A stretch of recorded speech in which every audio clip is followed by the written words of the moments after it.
Give you a quick tour of the Aquaponics greenhouse.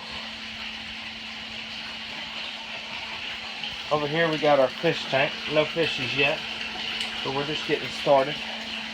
And we got a big swirl filter here that feeds over in these deep culture beds.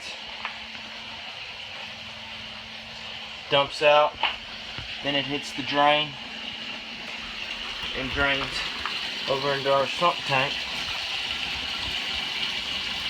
That's the overflow. Then it drains from our sump tank back over to the fish tank. Nice clean water. And then we're going to do some more beds out of these barrels. We'll do 2 here and 2 more right here. She's coming, boys.